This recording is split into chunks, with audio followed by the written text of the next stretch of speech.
안녕하세요. 헨리쌤의 자소서 사례 분석 440제의 저자 신현우입니다. 오늘 제가 소개해드릴 것은 한 권으로 합격하는 헨리쌤의 자소서 사례 분석에 대해서 설명을 드릴 건데요. 자소서 사례 분석이라는 제목을 다룬 이유는 다른 자소서 책들이 설명 위주로 되어 있는 반면에 사례 위주의 책을 만들어서 사례 분석이라는 이름을 지었습니다. 일단은 제 소개를 해드릴게요. 여기 보시다시피 공기업 취업 전문 컨설턴트로 일을 하고 있고요.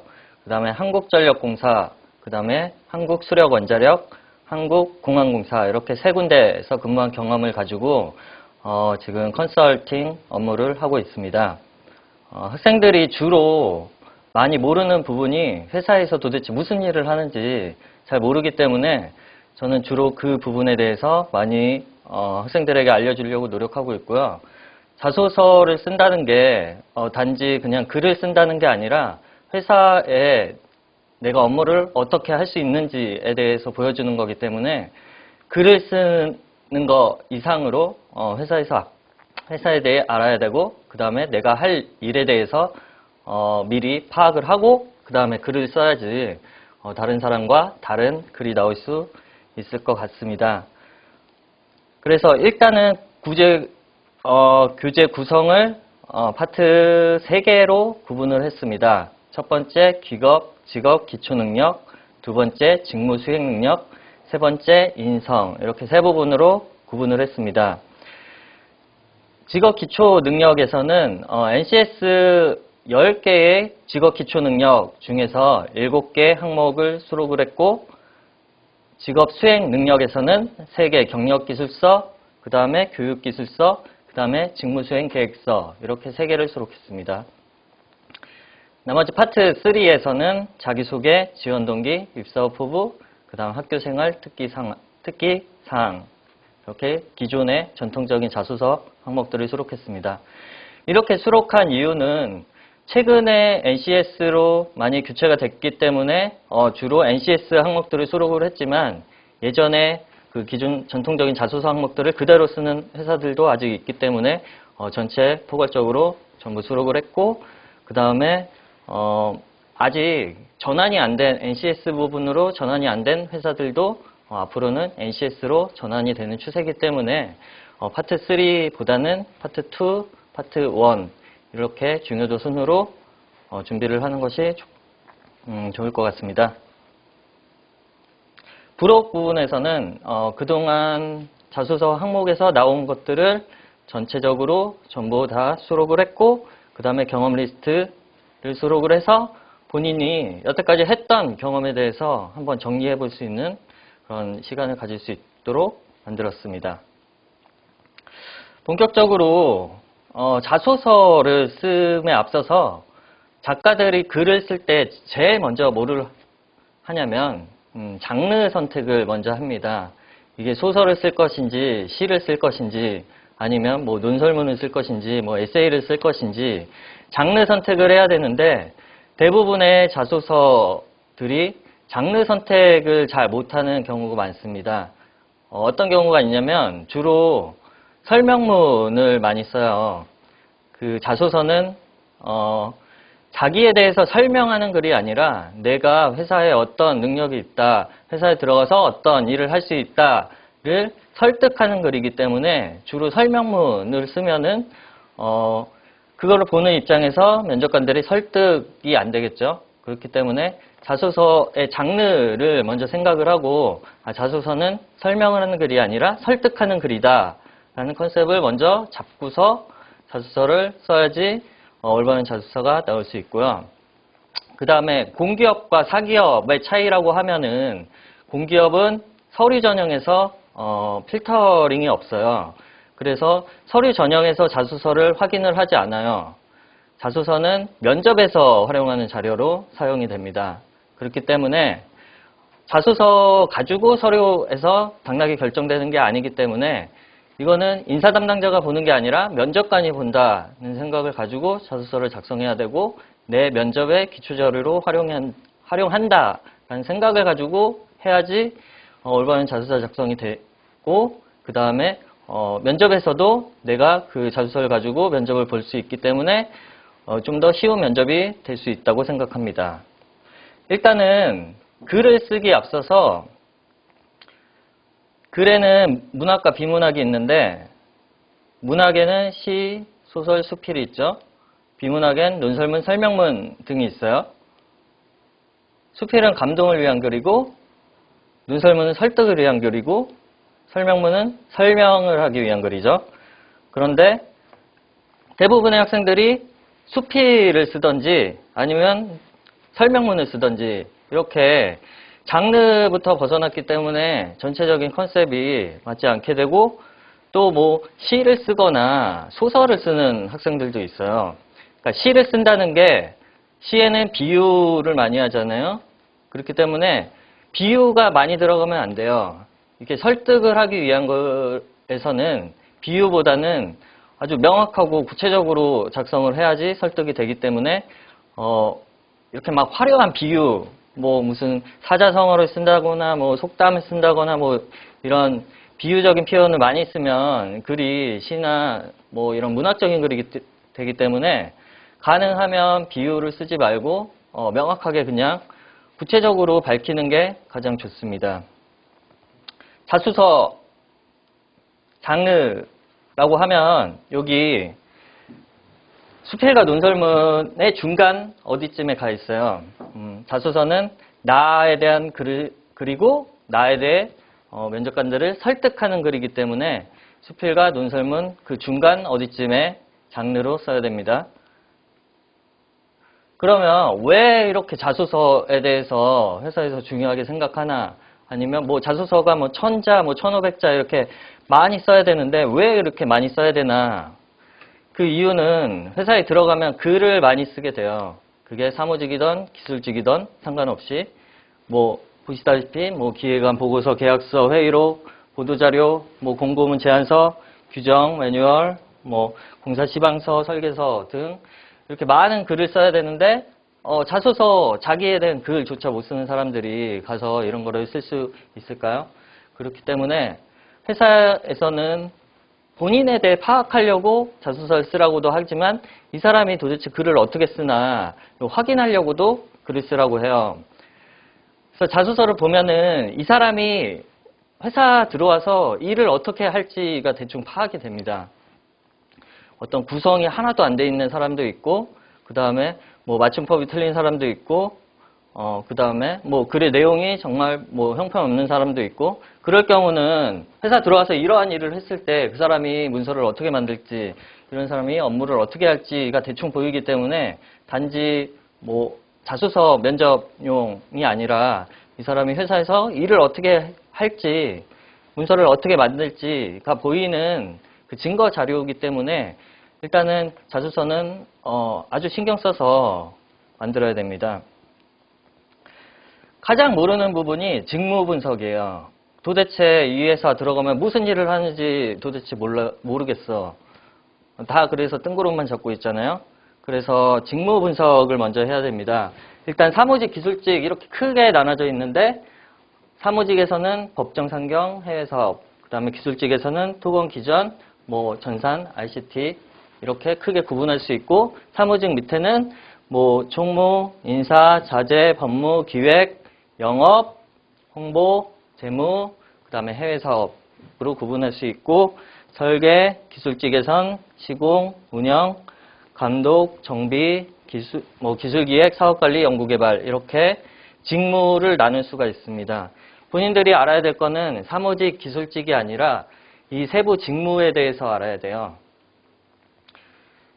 주로 나는 사무직으로 지원했으니까, 나는 기술직으로 지원했으니까가 아니라 내가 사무직으로 지원했어도 그 밑에 세부 직무, 내가 뭐 기획을 하고 싶다, 뭐 마케팅을 하고 싶다, 인사를 하고 싶다, 직무는 본인이 선택을 해야 돼요. 그거를 선택을 안 하니까 자소서가 되게 사무직을 뭉뚱그려서 쓰다 보면 그렇게 두리뭉실한 글이 나올 수밖에 당연히 없죠. 기술직도 마찬가지로 내가 전기를 하고 싶다. 전기에 대해서 쓰면 두리뭉실한 글이 나올 수밖에 없어요. 전기에서도 운영이 있고 설계 감독이 있고 정비가 있는데 이런 직무에 대해서 상관없이 그냥 전기 설비를 뭐 담당하고 싶습니다. 이런 식으로 쓰면 당연히 글이 뭐 두루뭉실하고 뜬구름을 잡을 수밖에 없죠. 그래서 전기 분야에서도 내가 전기공사 설계감독 업무를 하고 싶다. 아니면 전기 설비에 대한 정비 업무를 하고 싶다. 아니면 전기 설비에 대한 운영 업무를 하고 싶다. 이런 식으로 구체적인 세부 직무를 본인이 선택을 해서 그거에 대한 내용을 쓰시면 좀 더 구체적인 내용이 나오고 공기업의 특성상 내가 한 곳에서만 근무를 하지 않아요. 내가 처음에 입사를 해서 총무 업무를 맡았어. 그렇다고 계속 10년, 20년 총무를 하지 않아요. 3년에 한 번씩 총무를 했다. 기획으로 갔다. 홍보로 갔다. 뭐 자재로 갔다. 이렇게 전부 순환근무로 옮겨 다니기 때문에 전 직렬에 대해서 일단은 다 알아야 되긴 하는데 일단은 내가 가장 그 중에서 전문성이 있다. 아니면 내가 제일 하고 싶다라는 분야를 한 가지만 선택을 해서 자소서는 그 부분에 대해서 어필을 하면 되죠. 학생들이 가장 못하는 부분이 이런 부분이에요. 그러니까 사기업에는 이렇게 전부 직무별로 나눠서 채용을 하기 때문에 본인의 어떤 직무 뭐 전문성이나 이 부분에 대해서 내가 준비한 것들이 있는데 공기업 준비하는 사람들은 그냥 사무직 이렇게 뭉뚱그려서 뽑기 때문에 본인이 그 안에서 뭘 해야 될지를 갈피를 못 잡고 있어요. 그렇기 때문에 내가 사무직으로 지원했어도 그 안에서 내가 법학을 전공했어. 그러면 주로 자재계약이나 뭐 법무감사 쪽의 업무를 많이 하니까 그럼 나는 자재계약 업무를 하고 싶습니다. 이런 식으로 하든지 내가 상경 중에 경제학과를 나왔어. 그러면 저는 재무회계 분야에서 뭐 회사의 재무회계에 대해서 뭐 일하고 싶습니다. 이런 식으로 가야 되는 거예요. 직무 분석을 하고 나서 회사 분석을 좀 할 필요가 있어요. 이 회사가 도대체 무슨 일을 하는 회사인지 대부분이 그냥 되게 뜬구름으로 알고 있어요. 뭐 한국전력공사는 뭐 전기 품질을 뭐 담당하는 회사입니다. 한국공항공사는 뭐 전국 뭐 공항을 뭐 운영하는 회사입니다. 이런 식으로 뜬구름을 잡고 있으니까 정작 자기가 그 회사에 지원을 했어도 그 회사에서 무슨 일을 하는지 도대체 모르고서 막 지원을 한단 말이에요. 최소한 자소서를 쓰기 전에 조직도만 봐도 이 회사가 무슨 일을 하는지 대충 파악이 되거든요. 조직도를 맨 처음 보면 이쪽은 사무직이 주로 하는 업무, 이쪽은 기술직이 주로 하는 업무, 이쪽은 해외사업본부. 그러면 이 회사는 한국전력공사인데 이 회사는 사무직이 본부가 4개고 기술직이 2개, 그 다음에 해외사업이 2개잖아요. 그러면 이 회사는 사무직 위주의 회사란 얘기예요. 한국전력공사가 전기회사지만 사무직이 굉장히 커요. 기술직이 요만큼밖에 안 되잖아. 왜냐하면 한국전력공사는 영업이 있어요. 그 전기요금을 그 징수를 하잖아요. 이렇게 돈을 받는 회사들은 대부분 영업이 있기 때문에 예를 들어 한국도로공사 그리고 톨게이트비 받죠. 그 다음에 한국전력공사 전기요금 받고 그 다음에 뭐 코레일이나 뭐 이런 뭐 서울메트로도 마찬가지고 이런 철도직도 철도 요금을 받죠. 이런 요금을 받는 데는 주로 이런 영업본부가 있기 때문에 사무직이 굉장히 비중이 커요. 뭐 기술직 회사인 것 같지만 사무직이 비중이 큰 회사고 그 다음에 해외 사업이 본부가 2개나 있어요. 다른 조직도 쭉 보면은 해외 사업이 본부 하나 있는 데는 있지만 본부가 2개씩 있는 데는 많지 않거든요.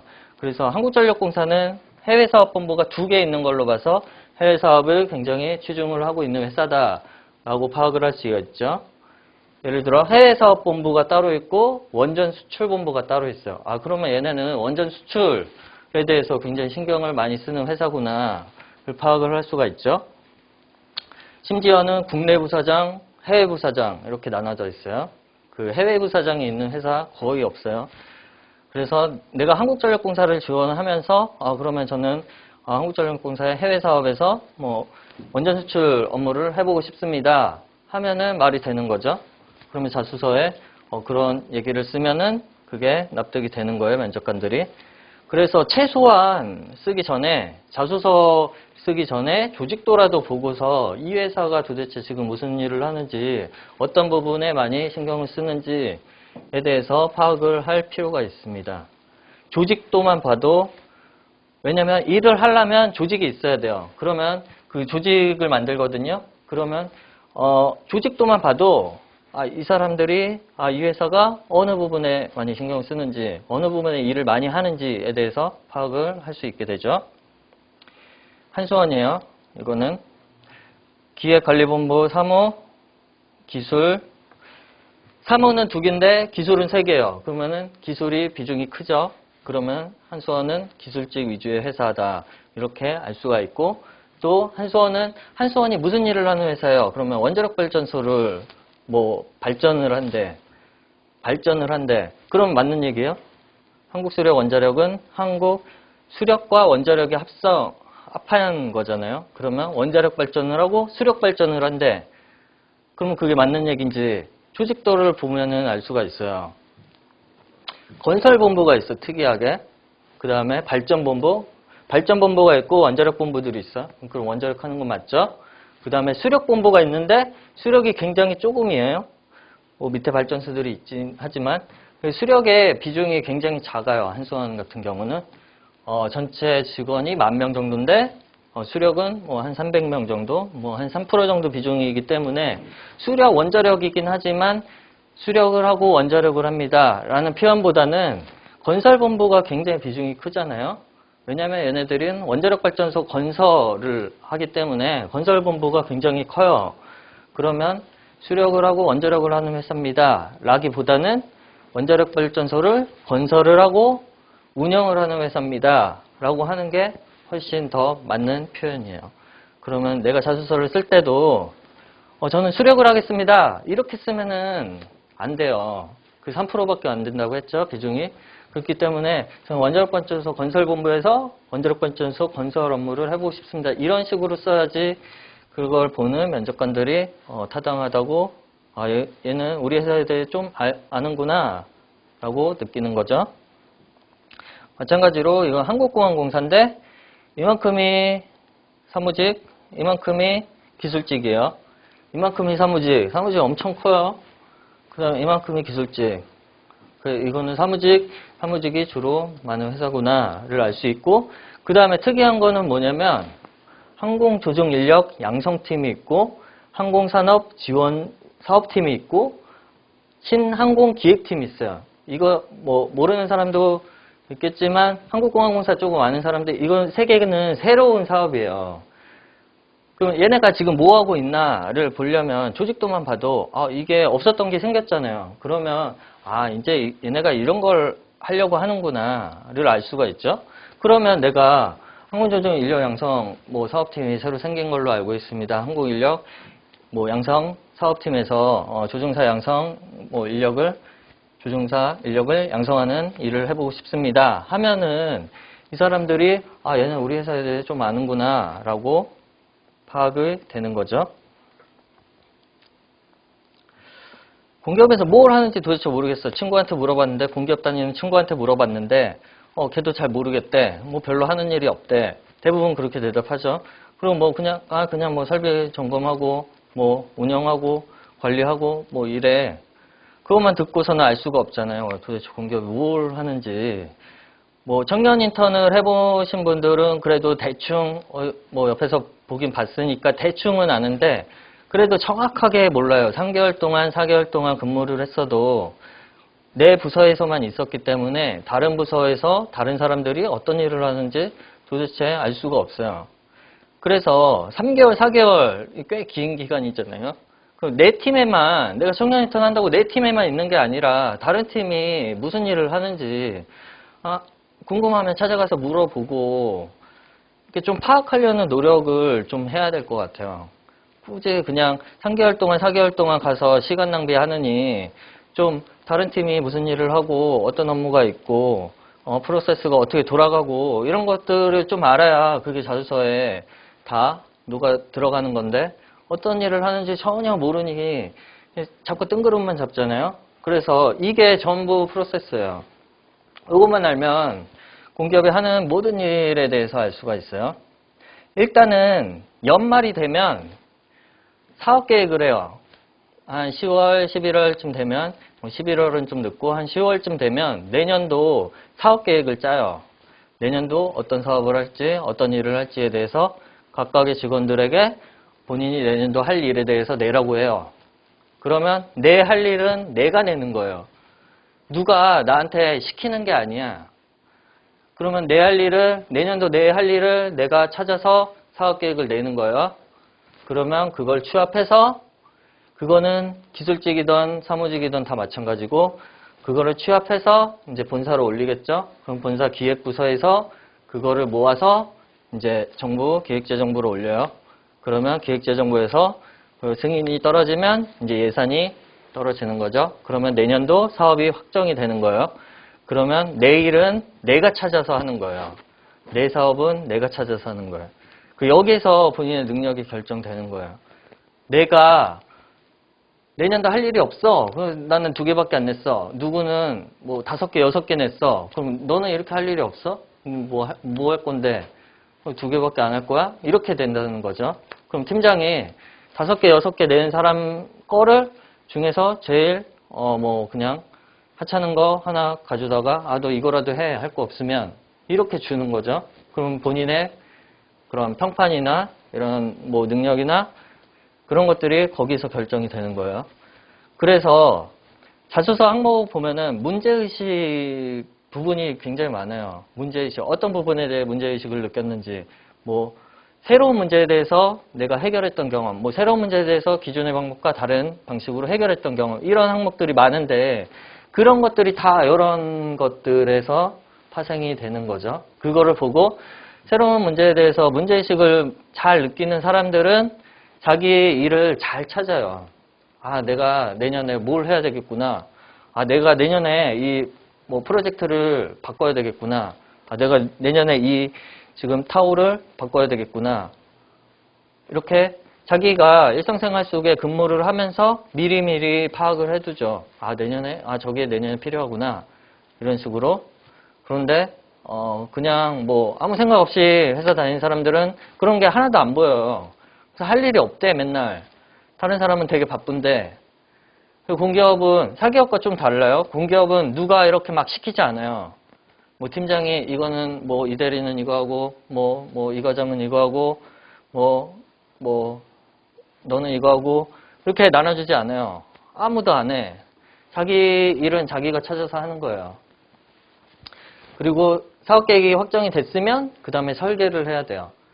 공공기관 특징 중에 하나가 사기업이랑 다른 것 중에 하나가 이제 모든 사업, 공사를 하던 물품을 구매하던 뭐 용역을 하던 본인이 결정할 수가 없어요. 뭐든지 다 낙찰, 입찰을 해서 낙찰된 업체와 함께 일을 해야 되기 때문에 입찰을 하려면 그 공사 설계라는 걸 해야 돼요. 공사 설계 혹은 용역 설계 아니면 물품을 구매하려고 해도 물품에 대한 설계를 해야 돼요.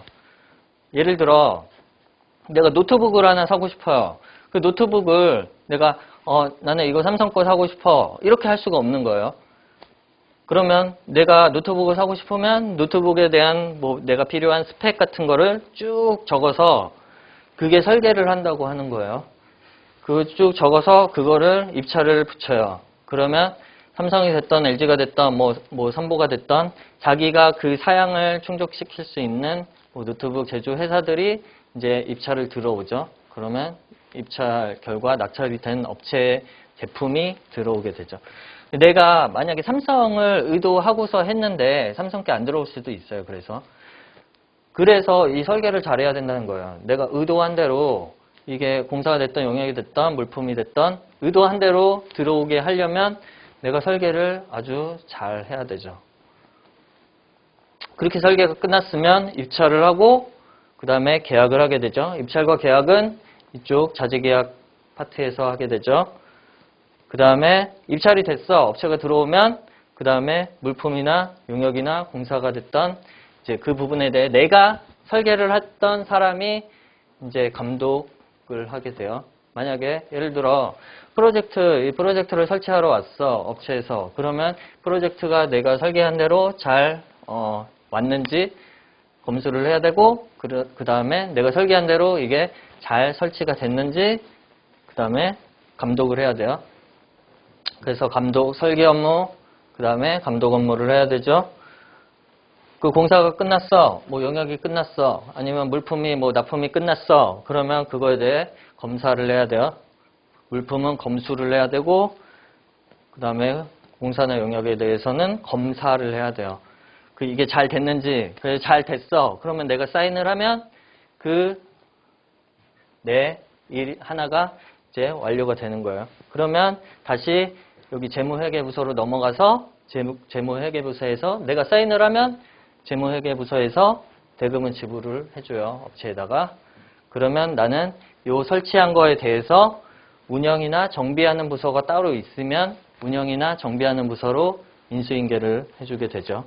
이게 따로 없는 회사도 있어요. 조그만 회사 같은 경우는 운영, 정비, 뭐 감독 다 같이 하는 회사 같은 경우는 그냥 그 다음부터는 내가 운영하고 정비를 하게 되죠. 이게 한 사이클이 끝나면 내 일이 전부 하나가 끝난 거예요. 그러면 내가 올해 내가 맡은 사업이 5개다. 그러면 그 5개 중에 한 사업이 끝나게 되는 거죠.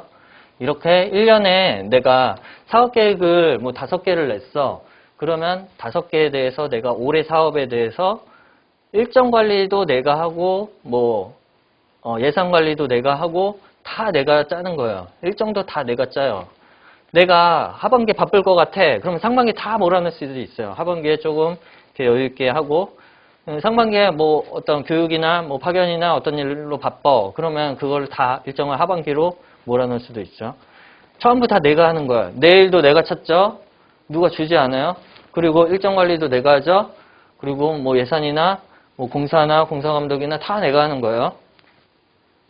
회사 사기업이랑 차이가 뭐냐면 사기업은 팀별로 운영을 하잖아요. 그러면 한 팀이 하나가 돼서 한 가지 일을 해요. 하지만 공기업은 한 팀이라고 같이 일하지 않아요. 각각이 다 다른 역할을 하는 거예요. 내가 신입사원이라고 선배한테 배우면 되지 라고 생각하면 안 돼요. 한 명 한 명이 다 공사 감독이 되고 용역 감독이 되고 뭐 물품 감독이 되고 한 명 한 명이 다 감독이에요. 얘는 이 공사에 대한 감독, 얘는 이 용역에 대한 감독, 얘는 뭐 이 공사에 대한 감독. 그러면 이 사람들은 그 밑에 있는 업체, 뭐 밑에 있다고 하기보다 협력업체나 아니면 여기 낙찰돼서 들어온 공사업체를 데리고 같이 일을 하는 거죠. 그렇기 때문에 나는 누구의 지시를 받아서 일을 하는 게 아니야. 내가 감독인데. 그렇기 때문에 공기업에서는 리더십이 필요한 거예요. 다른 사람의 지시를 받거나 뭐 단순 수동적으로 움직이는 사람은 그래서 적응하기가 힘들죠. 누가 그냥 줬으면 좋겠어. 일을 그냥 맡겼으면 좋겠어. 너 이거 해. 언제까지. 이렇게 했으면 좋겠는데 그런 사람 아무도 없어요. 내가 그냥 다 하는 거니까 자기가 일을 스스로 추진할 수 있는 뭐 추진력과 그 다음에 업체를 이끌고 일을 할 수 있는 리더십과 뭐 일정을 관리하고 예산을 관리하고 할 수 있는 뭐 관리 능력 뭐 이런 것들이 필요한 거예요. 그 착각하고 있는 게 뭐냐면 내가 신입사원이니까 그냥 선배들 뭐 따라서 하면 되겠지, 선배들이 시키는 거 하면 되겠지 이렇게 생각하는데 선배들은 자기 일을 하는 거예요. 선배들이 자기 일을 대신해 주지 않아요.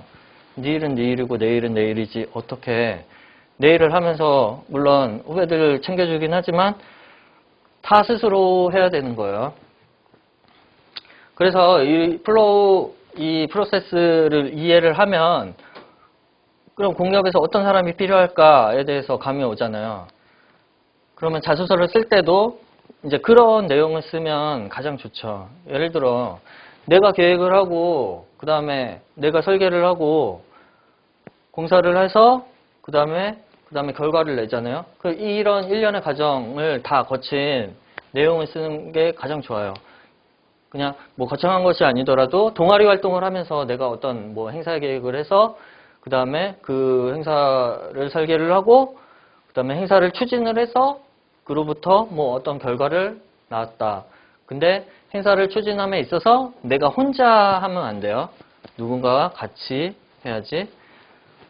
이 업무도 마찬가지고 제가 얘기했죠. 설계를 하고 계약은 이쪽에서 하고 감독을 하고 대금 지불은 이쪽에서 하고 이렇게 같이 업무가 이루어지기 때문에 내가 혼자서 할 수 있는 건 없어요. 다 여기랑 이제 협의하에 일이 진행되는 거기 때문에 그래서 기업에서 그렇게 뭐 같이 했던, 뭐 팀워크를 발휘했던, 뭐 다른 사람과 협조했던, 이렇게 다른 사람과의 관계에 대해서 자꾸 물어보는 거예요.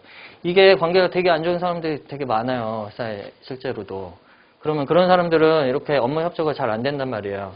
어차피 내가 이 프로세스를 전부 다 혼자 하는 거면 상관없지만 왔다 갔다 해야 되는 건데 이게 업무 협조가 잘 안 되면 일이 매끄럽게 진행이 안 되겠죠. 이쪽은 사무직, 이쪽은 기술직의 업무예요. 본질적으로 뭐 기술직이나 사무직이나 뭐 하는 이 프로세스 자체는 거의 비슷해요. 하지만 뭐 이런 계약이나 뭐 회계나 이런 업무 특징적인 거에 있어서는 주로 사무직이 많이 하고, 기획을 사무직이 한다고 생각하는데 기획도 기술직도 기획을 해요. 그렇기 때문에 사무직만 기획이 필요한 게 아니라 기술직도 기획이 필요하고, 또 예산관리를, 특히 예산관리를 사무직에서 하는지 아는데 예산관리는 팀별로 하는 거예요. 그럼 내가 기술직이면 기술직 팀이야. 그럼 그 중에 한 명 예산관리 하게 돼요. 그렇기 때문에 예산관리, 내가 기술직이니까 뭐 예산 필요 없지가 아니라 팀별로 한 명씩 예산 담당자가 있어요. 그러면 내가 만약에 전기팀이야, 뭐 내가 통신팀이야, 그러면 내가 예산 담당자가 될 수도 있어요. 그래서 예산을 관리하고 1년 예산, 우리 팀의 1년 예산을 관리하고, 뭐 예를 들어 연말까지 100% 다 집행이 돼야 되는데 뭐 한 달에 한 번씩 뭐 집행률을 계산하고, 뭐 분기별로 집행률을 계산해서 집행이 안 된 게 있으면 뭐 집행하라고 요구를 하든지 해서 그런 예산 관리하는 것도 기술직이 하는 업무 중에 하나예요. 이 프로세스를 이해했으면, 근데 내가 이 회사의 업무에 대해서 조금 더 자세히 알고 싶어. 지금 무슨 일을 하고, 이 회사는 도대체, 이 회사 토목직은 도대체 무슨 일을 할까가 궁금하면, 제가 아까 뭐든지 입찰 계약을 통해서 일이 이루어진다고 했잖아요. 그 입찰 계약을 이 사이트에 올려놔요. 각각의 회사에서. 조금 큰 회사들은 개별적인 입찰 사이트가 있어요. 한국전력, 뭐 한수원, 수자원공사, 도로공사 뭐 이렇게 좀 규모가 큰 회사들은 각자 개별적인 본인들의 사이트를 두고 여기다가 입찰 정보를 올리는데, 약간 규모가 작거나 그런 회사들은 각각의 사이트는 없지만 조달청 나라자동터라는 데가 있는데 여기에다가 일괄적으로 다 올려요. 여기 들어가면 각 회사 거기서 검색이 가능하니까, 예를 들어 내가 뭐 석유공사를 지원할 예정이야. 그러면 여기 석유공사 들어가서 보면 되지만 석유공사가 아닌 뭐 예를 들어 철도공사 있고, 뭐가 있죠? 한국공항공사를 지원할 예정이야. 그러면 뭐 개별 사이트가 없기 때문에 여기 들어가서 한국공항공사 치면은 한국공항공사에서 직원들이 일하는 입찰을 올린 내역들이 쭉 뜨기 때문에 그것만 봐도 이 회사에서 무슨 일을 하는지 대충 무슨 물품을 구매하고 어떤 공사를 하고 어떤 용역을 하는지 대충 알 수가 있죠. 그래서 모른다고 하면 안 돼요. 내가 그 회사 안 다녀봤는데 어떻게 알아? 라고 하면 안 돼요. 요즘에 인터넷에 다 공개가 돼 있기 때문에 모른다고 할 수가 없어. 핑계를. 누군가는 다 여기 들어가서 찾아본단 말이에요. 실제로 이걸 아는 사람도 많이 있고. 그래서 이 회사에 대해서 좀 파악을 하고 자소서 쓰는 거와 파악이 안 된 상태에서 자소서 쓰는 거는 되게 큰 차이가 있기 때문에 파악을 하고 쓰는 게 좋습니다. 최근 서류 전형 추세는 이력서 시대가 있었어요. 예전에. 그러다가 이제 자기소개서 시대로 넘어왔죠. 그러다가 얼마 전에는 뭐 역량 기반 자기소개서라고 해서 뭐 이런 것들을 물어봤던 적이 있었어요. 그러다 최근에는 이제 거의 다 통합이 됐죠. NCS 기반 자기소개서로. NCS라는 게 직무 능력이에요. 직무 능력이 NCS니까 NCS 기반 자기소개서 많이 들어봤죠. 거기에 10가지 직업 기초 능력이 있는데 그 중에 3가지를 제외한 7가지에 대해서 자기소개서 항목으로 구성이 돼요. 3가지는 수리 능력, 정보 능력, 뭐 기술 능력. 요거는 자소서 항목으로 만들기가 힘드니까 그걸 제외한 7가지. 조직 이해 능력, 문제 해결 능력, 직업 윤리, 자기개발 능력, 대인관계 능력, 의사소통 능력, 자원관리 이렇게 7가지밖에 안 나오니까 7가지 중에 하나로 냈어요. 그러면 내가 이 사람이 어떤 능력을 가지고 문제를 만들었는지 파악을 할 수가 있겠죠. 7가지밖에 안 되니까. 근데 최근에는 요 2개 내에서 주로 많이 나와요. 대부분 일로 넘어갔긴 했지만 아직까지 여기에 대한 문제가 나오는 곳도 있어요. 심지어 여기 있는 게 아직 나오는 데도 있어요. 그래서 이거를 버리지 못해서 이렇게 합쳐놨어요.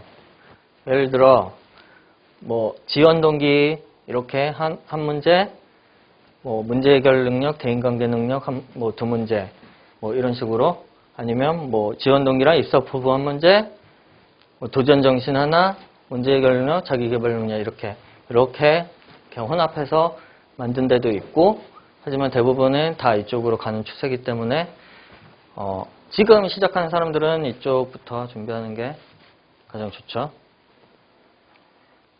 하지만 이 모든 것들은 다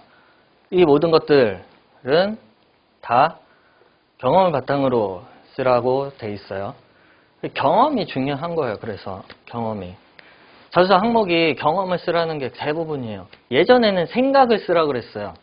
이거에 대해서 어떻게 생각하는지 뭐 기술하세요. 이런 문항이 많았어요. 뭐 본인의 가치관에 대해서 쓰고 뭐 이거에 대해서 어떻게 생각하는지 쓰세요.